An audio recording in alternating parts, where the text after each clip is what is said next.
Following their persecution in the lower valleys, the Waldensians who moved up here into the higher valleys did not do so to live life as hermits. Number one, they fled persecution, but once they got here, they tried to establish as normal a life as possible. And normal for them was training missionaries and training their young people in how to study and how to teach the Bible.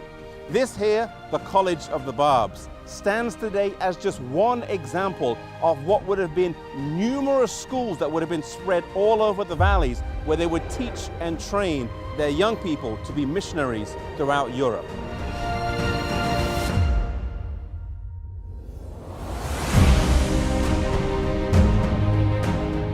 Here in the College of the Barbs is a Bible copy table, a place where the students would have painstakingly, by hand, written the Bible out from beginning to end.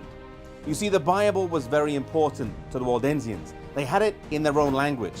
It formed a basis for congregational worship.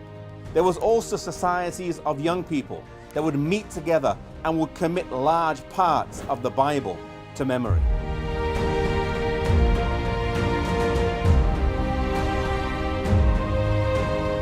After studying here in the colleges in the valleys, the students would be sent out to many of the great universities around Europe.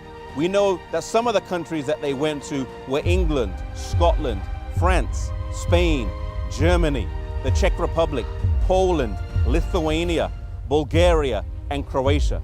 And as they went out as students, they would study whether to be a doctor, a nurse, whether it was to be a lawyer. They would study various subjects, but their main purpose of going there was to be an undercover missionary. They would take the Bible with them.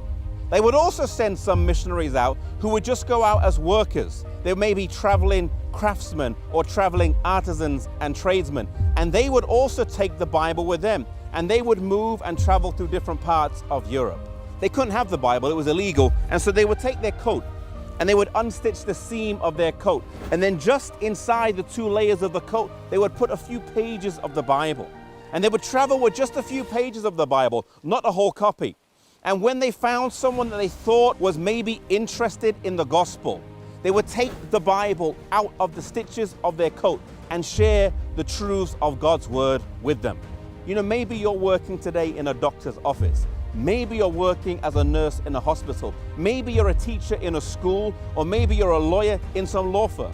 You are not there simply to collect a paycheck to pay the bills. You are there as a missionary. God has put you there for a specific purpose. There may be someone in your workplace that God knows only you can reach.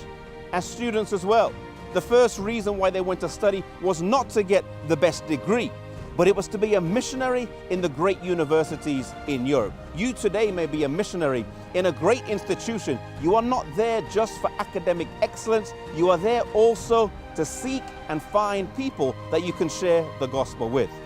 And the other thing we learn from the Waldensians is how important the Bible was to them. If they would take just a few pages and put it in their coats and then share it with other people, how much more should we commit the Bible to memory? How much more should we commit the Bible to study? That we would know God's word and be able to share it wherever we are. They stand today, these Waldensians, as an inspiration to us. And may it inspire us for service, may it inspire us for study wherever we are.